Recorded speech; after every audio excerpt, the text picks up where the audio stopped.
We're Arctic Monkeys. This is Don't Believe the Hype. That rock and roll, eh? Ladies! That sound means it's the end of the round. Time for the bonus question. Cheers, dude. That man just yawned. We're gonna call it Don't Believe the Hype. No, Nick here, 50% of the team behind the mildly successful Arctic Monkeys-centric podcast, Don't Believe the Hype. We mentioned in that last wrap-up episode, I mean, you thought it was over. You thought it was all over and we just keep getting wheeled out again like The Who. But this is definitely the final episode of the series. And Dan has done a great job of collating some of your feedback from the various social media networks and emails and what have you. Some good questions were asked to us as well that we've done our best to answer. So check them out. But yeah, so at this point, at this juncture, we should go into feedback. The feedback, you lovely people's feedback to us. So I've segmented it. So we'll start with Twitter. We had a tweet from Shannon Whitley at Twinkling Vixen. Very good. Great podcast, gents. Suck It and See is my favourite song as well. Excellent. Can't wait for the next Lesbian Wednesday. Mark Jennings at MarkGeno1989, so my age. Loved the first episode, lads. Supremely excited for the Cornerstone one in like 2 years. 2 years is a fucking optimistic, mate. And we'll be on fucking humbug in 2 years. Andrew, no, we'll be on Suck It and See probably. Andrew Bank said, Wild Wild West was also the first single I ever purchased. This reads, yep, thank you. I'm not alone in the, I was not, when I first got that, I was like, that's great, because that means I'm not alone in the universe. Especially since me saying that Will Smith, hasn't. You all had me at Cornerstone, Suck It and See, and he references a tweet of his. So he tweeted out where he said that the fragrance called Integrity Line is how it's the band's guided principle, which is something that we discussed on our first episode. So we aligned in that. Arctic Monkeys US said we were pulling the deepest of deep cuts with our Fatboy Slim cover clip on the Beneath the Bulwark episode. And he has continued to help and push us throughout this. So thank you to him. James Powell at James Powell 363 said, saw the lads in Vegas last month. They came on stage to turn the page by the streets. So they are still loving a bit of Mike. Great show, fellas. So yeah, that's in response to me. I think you said about the streets, didn't you, on one of the episodes? Trapezoidal Apertures at Nina Rota said, potential inspiration for jet skis on the Moat lyric reminds me of Alex years ago saying he actually saw a tramp with a trampoline on Ecclesall Road, Sheffield. And I thought, thank you. So yeah, so that was in reference to in our car episode. We said that there was a clip of them mentioning a jet ski that I remembered about. And is that a potential inspiration? And yeah, so I think this linked into an interview with Simon Armitage, which you were very excited to find out about. I believe that was the interview, wasn't it? Love that. So check that guys out. I think it was on the Guardian. Simon Armitage, Arctic Monkeys in Google, and you can read that interview. Really good read. Santi Shoesmaker. Oh, for people that aren't English, he's a northern poet. So much like whose Alex. poetry would also have been studied alongside the John Cooper Clarke stuff, because it was in Studdled. It was in the. You're fucking I'm powering down now. It's the end of the series. I'm powering down. His poetry was in the same book that we studied at GCSE English alongside John Cooper Clarke. So I'd imagine they'd have been familiar with his poetry from studying it then as well. Yeah. Studdling it. So we also had a message from Santi Schurzmacher at Shumi7, who said, so grateful about you guys dissecting every AM song, the podcast that all AM fans have been waiting for. What I loved is that you referenced the Boardwalk versions. This is potentially potential here. I noticed that Alex changed Romeo's and Juliet's to family names in the album version, perhaps to be more sophisticated. We ate to correct this when we got this, but at first I thought there might have been a bit of a language barrier, but what you were saying is that on Beneath the Boardwalk, he says Romeo and Juliet, whereas in the single version, the album version, he says Montagues and Capulets. Yeah. But that isn't a thing, is it? Just to make that clear. That if it is, I've got to rethink everything we've done. Yeah, I've never heard that, and I'm pretty sure we listened to the danceful version for Boardwalk, and I don't remember. You know the Boardwalk version pretty bad. He doesn't say Romeo and Juliet, does he, on the Boardwalk version? I don't think so. No. No, but now I'm second guessing. I'm pretty sure he does. maybe he did in like a live version or something. Maybe he maybe did. there was You've like a heard, maybe session they did. send us a clip if you're listening of the Yeah. version where he says it, because I would be interested in hearing it. The one he also goes on to say, or she, sorry, I should say, the one with the most difference is probably Riot Van, both in sound and lyrics. Looking forward to that episode. Well, let me tell you, it was a cracker. In fact, what was your favorite episode? What was your favorite episode? Mine is the Riot Van episode, or closely followed by A Certain Romance was my favorite episode to do this season. So I enjoyed Certain Romance. I enjoyed the Suspended Departure Lounge actually, and Vampires, but that was because it was the first one where we were almost in the same room. There was just a door separating us. Yes, we were here, weren't we? Before that was a bad day, though, wasn't it? In the end, but Sashimi. I hope you enjoyed the Riot Van episode when we got to it. I think that was a very good episode in terms of discussion on it. So I hope you enjoyed it as much as we did. At Mark Geno 1989, someone else who's my age. Shock. I think it's the same one before, isn't it? Oh yeah, sorry, double dipped. I've put some of them together and some of them not. I put the emails where they've double dipped together, but not these. Yeah, things, isn't it? I'm reading a lot out here. All right, fucking. What was it a minute ago? Shuttling. So Mark Jennings hit us up again to say that he'd been an Arctic's fan since 2005 and never knew that Dance Like a Robot from 1984 was an in-joke reference to John from Reverend and the Makers, which we covered on that. Loving the podcast, lads. Well, we're loving you. Santi hit us up again. Michael Schumer. Great episode. The Shoemaster General. Great episode as usual. Just finished listening. Couple of thoughts I wanted to share. That's fine if you want to. That is okay. Great dissection of the swine bit. It has always taken me to the paranoid android Gucci screaming lady and how contrasting the two lines are.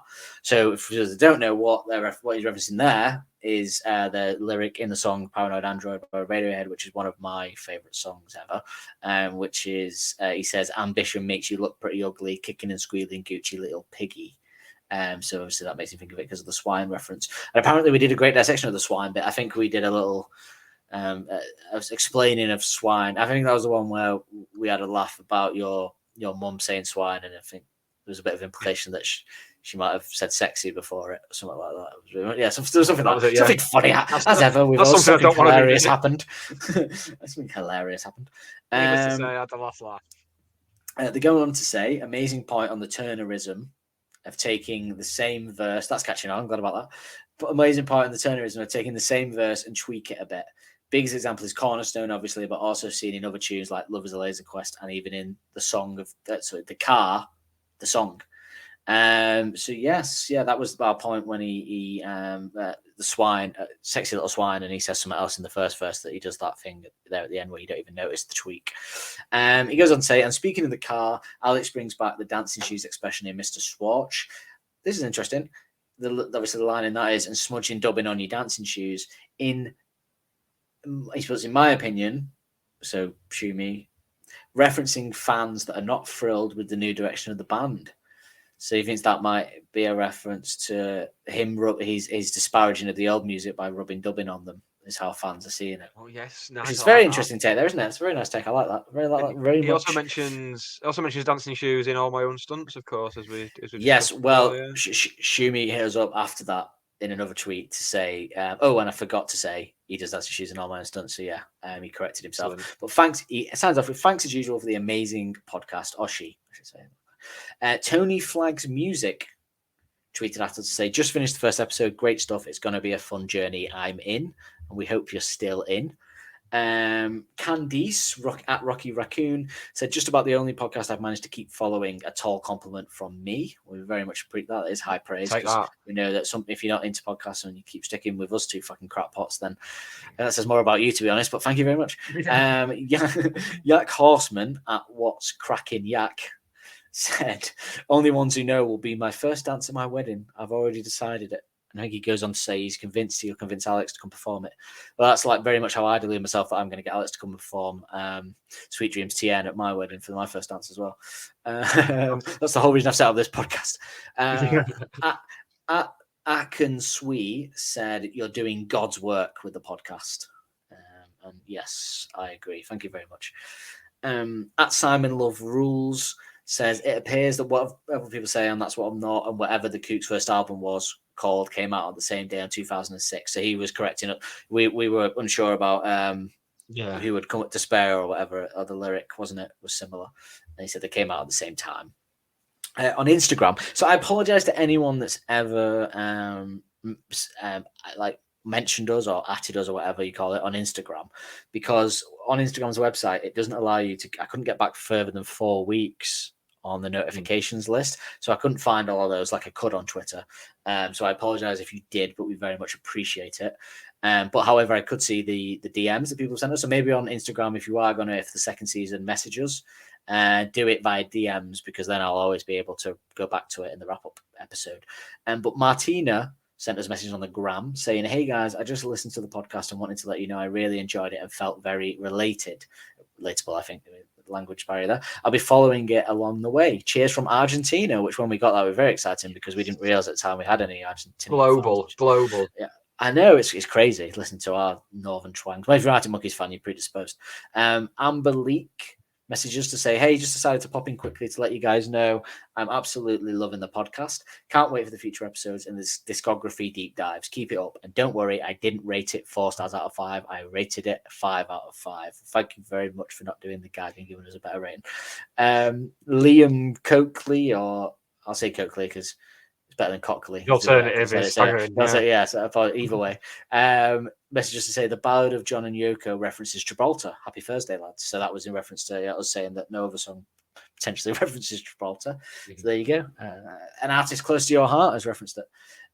Kenny Nagelkirk, or Nagelkirk, apologies for getting that wrong, mentioned us in his story, so we always appreciate that for his followers to see. Vibes Life Us referenced us in their story many a time, and they have many a follower. They're like 15,000, or was 15 million? It wasn't 50 million, was it? That'd be outrageous. 50, I can't remember. They had a lot of followers, and they messaged us to say, "We are late to the party, but loving it. Kids make it a little harder for us to be a fangirl/fanboy, but we try. Loving the passion of you two," which is very nice. And very nice that we can help in keeping your fandom alive in difficult, busy lives that you must have.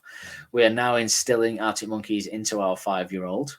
Excellent. I mean, if I had a kid, it would just, there'd be no way it wouldn't be getting. I've always said I'd never be one of those parents that makes I would absolutely. Same. I'd be calling my firstborn the project. No way would I be bothering with that kid if it didn't. Nope. Why did you miss all my birthdays, Dad? Why did you not listen to Arctic Monkeys?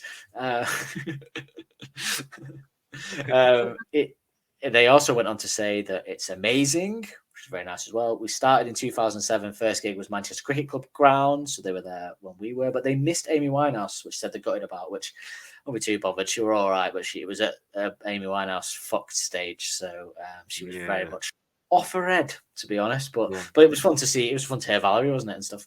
Back to Black. They went on to say, "I'm gutted as I love 505, but my propeller," and they put Chef's Kiss, so they're going to say, "My propeller is what they want to do with that. I know you're not at Cornerstone yet, but listening to episode 12, and me and Pete always come up with a backstory that in Cornerstone, it was her dad giving him a lift home, which is an interesting idea, isn't it? That it's actually him being driven home by her dad. I thought about that a couple of times when I've been listening to it, actually. So, and regarding Alka Pops, which we discussed in the Red Light episode, when they were in America, they went to see Arctic Monkeys at their. So they went to America to see Arctic Monkeys, which is commitment. But I'd love to do that to time a gig with a holiday. Their Pomona gig at the Glass House, and they got a cherry and lime Smirnoff Ice, which sounds absolutely delightful and much better than our Alka Pops. Love your podcast so much. Oh, well, thank you very much. So we got some emails as well. We got here an email from John G, who said, "Greetings, gentlemen, from just north of Boston, Massachusetts in the States. I listened during a long drive this past weekend, and the show made an hour of the drive go by wicked fast," which is lovely to hear. That because I listen to podcasts when I'm doing things or commuting, so it's nice to hear that we have bring that same enjoyment to somebody else. I really enjoyed it. I had to laugh a little bit when one of you warned that it was getting nerdy, and I was thinking to myself, this seems like a very normal conversation about the band to me. Yeah, absolutely. That's most of our conversations. In other words, nerd out all you like, keep up the good work, and I hope to think we haven't disappointed on that since you sent that email, and we've nerded out even more. And I think this podcast is going to get way nerdier as it goes on, to put it that way. And we got a message from Alexa, not that one, who said, "Hi, Nick and Dan. My name is Alexa. I'm 20 years old and writing to y'all from Texas. I found the podcast through Twitter." This is just a big soapy fucking tit wank of us saying, like, just us reading out all of adoration from people, isn't it? This is sucking ourselves Horrible off. ones. 20 minutes, isn't it? Yeah. There are no horrible ones. There was 2. We will say them. I'll say them for balance at the end. I found the podcast through Twitter, and I'm thoroughly enjoying it thus far. So this is Alexa, 20 years old, from Texas, which is pretty cool. My experience with Arctic Monkeys began in 2013 when I was in middle school, and AM was extremely popular with the online Tumblr indie kids kind of crowd. I began to really listen to them in high school around 2017, just in time for the hype around the Tranquility Base Hotel and Casino release in 2018. My favorite album is Humbug. Excellent choice. And I bounce between a number of songs to choose as my favorite, but I always come back to Too Much to Ask, would you believe, which is a superb choice as your favorite song, which shows. I think I remember once in a job, somebody said that they really like the Killers. And I said, oh, my favorite Killers song is Dustland Fairy Tale. And they said, okay, now I know that you are actually a true Killers fan. And you saying, Alexa, Too Much to Ask is your favorite song tells me that you're a true Arctic Monkeys fan. I love listening to y'all's perspective and experience of being able to hear the band at their earliest and how different it was, even actually being British. It's a lot different and much harder to analyze their lyrics as an American and a Southern one at that. I was just writing to tell y'all, I guess I love these y'alls. This is I was just writing to tell you all how much I'm loving the show, and it's been the highlight of my Wednesdays. Keep it up. I can imagine us being the highlight of someone's fucking day. Jesus. Terrifying. Yeah. There's a lot of responsibility. Who would have funked it? Keep it up. I can't wait for future episodes. I've even got my boyfriend listening to you all. He just bought us tickets to the Austin, Texas show next year and wants to become a true monkey fan, as he puts it. So very nice. I'm glad that we can help with the Britishisms and perhaps giving you some insight that perhaps is hard from your perspective, and very much hope we can help in the conversion of your boyfriend to an Arctic Monkeys fan, as we always want an Arctic Monkeys fan. As long as you don't listen to us while you're getting a bit frisky, that'd be weird. But it's not weird, actually. Take that out, actually. The 20, it's weird for me to say that, isn't it? It's very creepy. Take that out. I don't know. Is it creepy? Is it not? I don't know. I don't know anymore what the rules are. We'll wait to find out. It was just a joke, Your Honour. Dearest Nick and Dan, this is Isaac, who you might remember. First of all, I just want to say I love the podcast. I love the humor. This is just embarrassing. Most podcasts cut out these bits when they read that and they go, we're not going to read the nice bits, well, thank you, but we're just going in. We're so insecure, we need it. First of all, I just want to say I love the podcast. I love the humor, the knowledge and research, and you guys get great together. I'm not suggesting anything. He says, I'm not suggesting anything for that. I just mean, never mind. Well, Isaac, I have to say, if me and it were gay, it would be quite simple. We would be a great couple, I think. We'd absolutely smash it as a couple, wouldn't we? But fortunately, we're not into that. Life would be a lot easier if we were, I think. Yeah, get more podcasts done. Yeah. But we'd just be able to sit up all night drinking, watching Arctic Monkeys videos on YouTube, and then we'd have sex. It would be great, but we just don't do the last bit at the minute now. Yet. Time. There's still time for us to do it. Everyone's thinking about these days. Why not? Give it a go. Easy. Nick, to quote Louis C.K., you're nearly 40 now. Maybe I'll do the second half gay. I shouldn't quote Louis C.K. Actually, maybe we should call out as well. We should never quote. Imagine the universe hasn't cancelled him. That is a good gag, though. I also have a few questions. He said, "Do you guys record face to face or virtually?" So, as our Patreons will know, and you view our trailers, we do it virtually. Although it would be cool at some point to get into a studio and record one face to face. If we ever had the means and the money to do that, then we do it. Tell you what, if everyone listening signs up to our Patreon, then we'll start doing it in a studio face to face. That's the deal. That's a plug. Yeah. A second question was, so virtually, second question was, are Arctic Monkeys your favourite band? He said, actually, no, it's a stupid one. Don't answer that. Spit on me. They're my favourite band. I can't speak for you. Yeah. Okay. Yeah, obviously. Number 3, are there any recordings of your guys' band, or can we have any info? And did you ever cover any Monkeys? I mean, I'd love to try and find some recordings of it. They were on MySpace. They were on Ash's computer, and remember we used to sit in Ash's bedroom before we go to Fab, and he'd just sit there with a bottle, and he was clicking through different songs that he had on LimeWire downloaded, and he'd go, "This song, like, yeah." I always get memories of that. But our songs were on his computer. They were on my old computer. There might be a way at some point to get them, but honestly, you don't want to hear them. They're not even worth for fun because they're that embarrassing and that bad. It wouldn't even be jovial. It would just be pathetic. We never covered an Arctic Monkeys song. I don't think we ever dared. I think we were too sensitive. The one thing we did get right is we never covered an Arctic Monkeys song because it would have been dreadful. But we did cover "Let Me Entertain You" by Robbie Williams. And was probably our most successful song that we did. I remember that was the one point of the gigs that we did that people liked. Yeah. Well, people say Alex does like Robbie Williams now, so I was ahead of the curve on that as well. Just so you know. The problem with we don't think we've actually said problems with our band was none of us bothered to play our instruments well or bothered to write decent songs and get the timing right. I had to sing because no one else would, and I can't sing for shit. That's it. Which I mean, all of that works. All of that stuff that you just mentioned, if you're in the fall, it's fine. It works. If anyone, all that stuff, you just summed up the fall there. It works for them. If anyone's ever seen the Nightman episode of Always Sunny in Philadelphia, where they only really care about the aesthetics of being in the band rather than the music, that's essentially what we did. It was all about being in a band, not actually creating any decent music, which was the problem, probably. He says, finally, I agree with your hot take wholeheartedly. Not only do I believe it is the best track one on any album, so there you go. He's agreeing with you there. I think it's probably the best Arctic Monkeys song, in my biased drummer opinion. Shocked reaction only to converse and realize I'm correct. I mean, I don't think it's the best Arctic Monkeys song, but it's a contender. And from a drummer's point of view, then yeah, I could see that specifically. Yeah, definitely. I wouldn't argue with you. Anyway, I don't know what I'm on about. The hot bath I had while listening to episode 3 must have gone to my head. Isaac then sent us a second email saying, spent time with my girlfriend yesterday, tried to explain there was a new Arctic Monkeys podcast, but she wouldn't listen. Now it is time though. I've ran the bath. And then he sent us another email where he sent us a picture of the bath. Things got a little bit creepy. And no, I'm joking. We never heard from him again.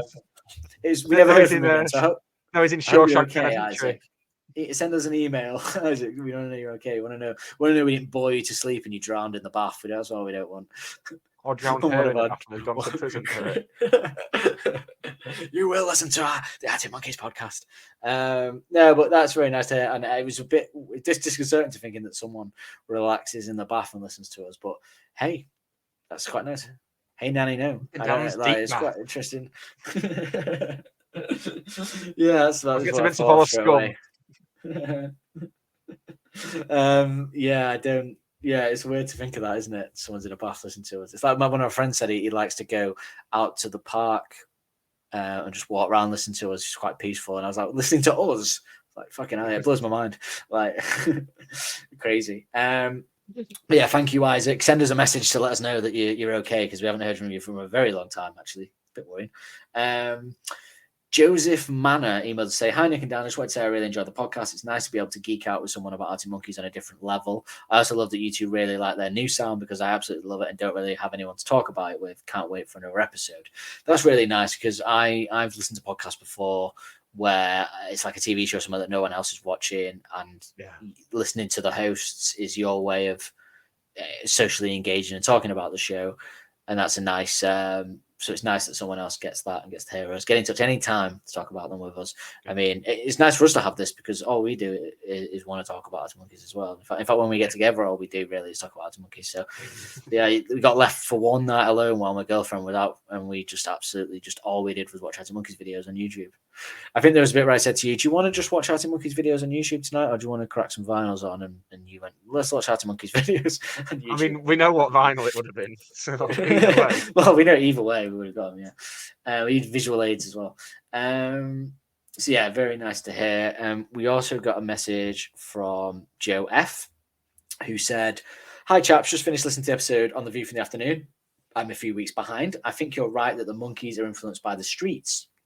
I've been lucky enough to see them twice this year in Croatia and Reading Festival, which had the worst crowd I've ever been in. And the last song played at both gigs before they came on stage is Turn the Page by The Streets. So there has to be an influence there. But I can't agree with you saying the Streets aren't good. We should stress that was me that said that, not Nick. Nick's a big fan. I love the Streets. I'm a huge fan of the Streets, yeah. Not my cup of tea. But as much as I love The View from the Afternoon, I don't think it's the best side one track one out there. I think my vote would have to go to I Want to Be Adored. I think we very quickly realised that Nick made a statement there that was incorrect. Although Isaac agrees with you. So there is that. I was too giddy that we started doing a podcast about Arctic Monkeys and it was going all right. Yeah, it was the first album track, wasn't it? Yeah, it was a very exciting time. What time to be alive. We then followed up with, because we asked him for a bit of detail on the gigs. He said Croatia, the crowd was fine. The venue there was amazing. Don't think I'll ever get a better venue. The picture he showed was very good. And then he said, Reading Festival, well, I'm roughly the same age as you guys, and I know Reading Fest isn't really aimed at anyone above the age of 21, but a chance to see Arctic Monkeys as well as Fontaine's DC, Wolf Alice, and the Lathams all on the same day in a town 15 miles from mine was too good of an opportunity to turn down. Fair enough. It was eye-opening to see how obsessed this young generation are with social media. The only songs they seem to know was anything from the AM album 505. Songs like That's Where You're Wrong, Do Me a Favor, Crying Lightning, Rich to the Rubble, etc. were completely wasted on them. Every time an AM album song was played, every single one of them was on their phones, filming instead of just enjoying the moment. At one point, some young lad with 3 other girls came and stood next to me. He took some photos on their shoulders with the stage in the background for all the Instagram likes I expect. He then turned around to the 3 girls and said he didn't like the gig and wanted to go. Infuriated me. Maybe I'm just getting old. I sadly think this is a reflection on how gigs are going in general. Younger people are more interested in getting pics and videos to put on social media for a few likes instead of just enjoying the music. Anyway, rant over. I have tickets for the Manchester gig next year, so hopefully the crowd will be a lot better. A Manchester crowd never disappoints, and if nothing else, we'll be there. So send us a message and maybe we could chill. You don't have to. Don't worry if you really don't. If that made you feel sick, the thought of meeting up with us, don't worry. We're not counting for friends. We're up for it if you are. Balls in your court. Anyone that is at the Manchester gigs that's a fan, we'll be with a group of people. Come say hi.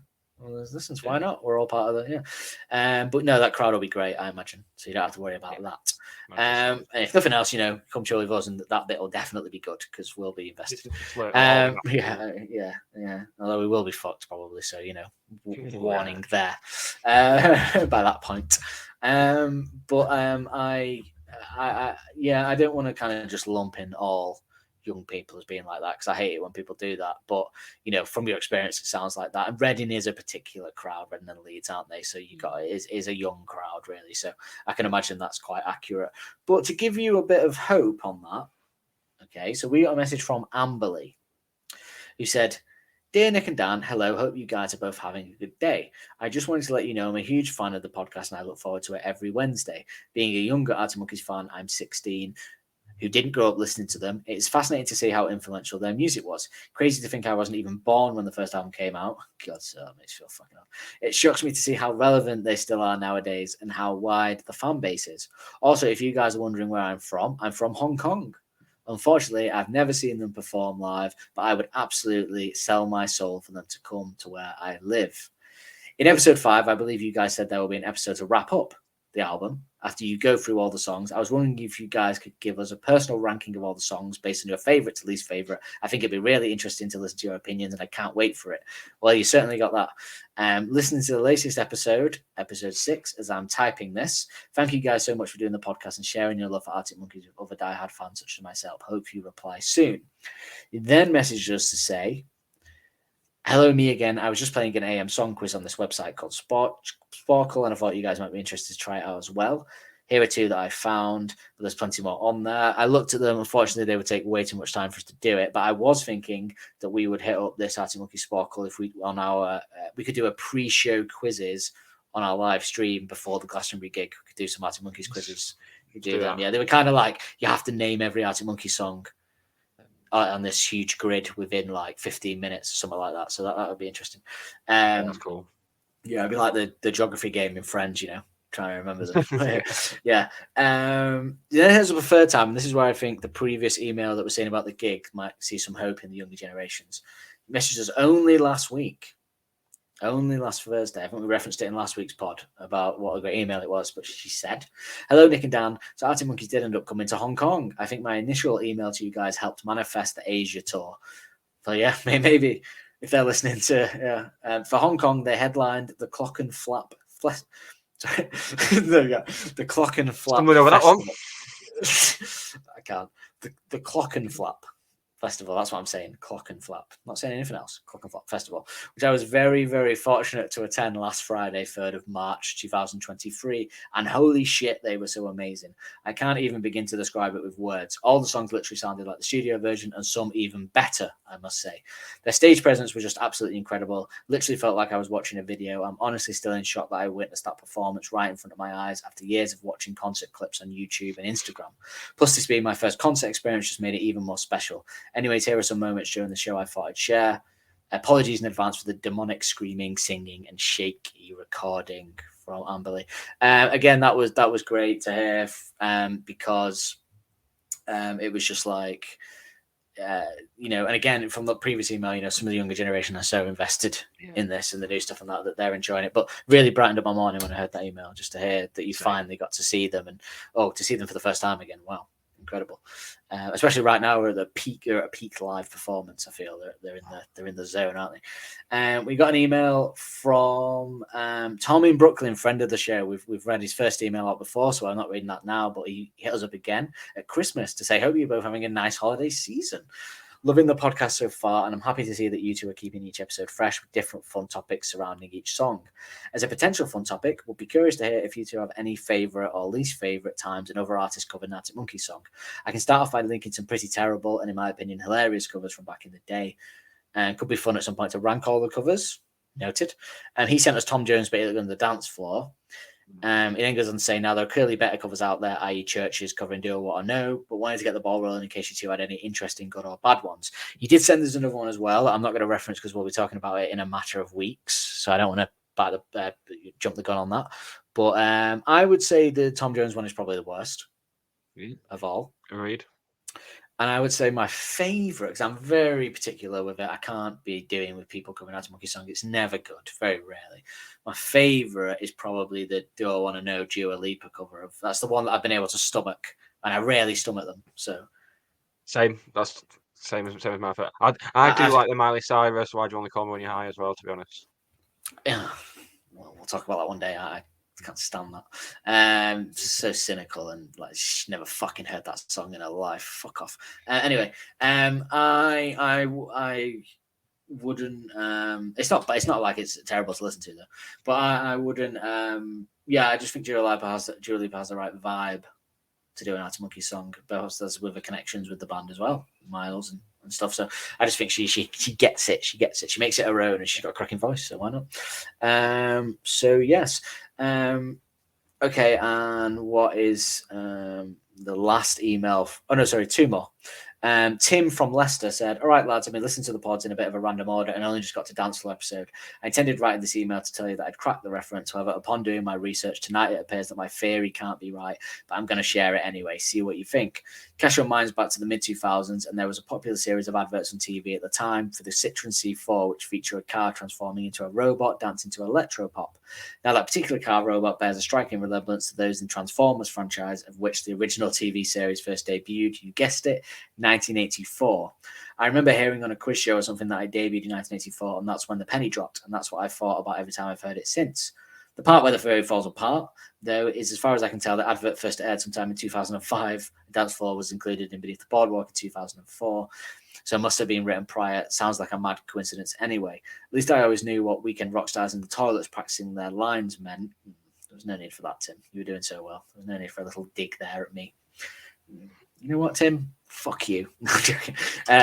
Keep up the good work. Can't wait to see the lads back on tour this year. I don't think he's talking about us because we're not going on tour this year, are we? But don't know who's talking about that. So yeah, that theory, obviously, unfortunately, as big of a coincidence as it is, I did think at first when I was reading it, oh, well, maybe the Reverend knew that and he did the dance on stage because of that. But if it came out after Alex wrote the lyric, then unfortunately it does completely crumble, doesn't it? It crumbles completely when you cry. Don't know why I sang it like that, like Matt Berry. Alex hasn't started doing it like that yet. Not yet. You'll always see him. Last email, Scott from Yorkshire. now Vancouver, BC. Yorkshire. I assume the line now South Yorkshire, from South Yorkshire, now Vancouver, BC, doesn't mean that I've missed the news and the Canadians have sort of Annexed. taken over South Yorkshire and colonised it, and it's now part of Vancouver. Like the opening title to Dad's Army. They've not kind of stormed it and taken over. So he's you would have thought if they did, you'd have thought Sean Bean would have been there front. Well, you think so, yeah. You don't live in Yorkshire. Steel City. They stole it, all right. No, from South. I assume he means he's from South Yorkshire now. He lives in Vancouver, British Columbia. I assume BC stands for. Been there. Very lovely. You got married there. Thank you. Yeah. Didn't get divorced though. Thank you. Don't believe the hype for releasing.